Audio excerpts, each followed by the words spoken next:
Di ba kaya sa budget ang all-around-the-world trip ngayong summer? No problem kasi may isang atraksyon sa Bohol na dadalhin ka sa mga sikat at pamosong tourist spots sa buong mundo. Ito ang Mirror of the World and Botanical Garden na matatagpuan sa Barangay Libho sa bayan ng Sikatuna, Bohol. Sa entrance pa lang, parang nasa loob ka na ng eroplanong papunta sa iyong destinasyon dahil sa disenyo nito.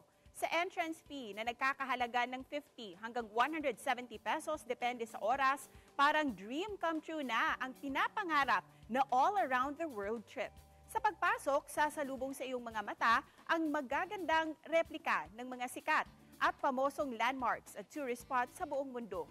Kagaya na lang ng Eiffel Tower sa France, San Francisco Bridge o Golden State sa Amerika, Statue of Liberty, windmill sa the Netherlands, Merlion sa Singapore at marami pang iba.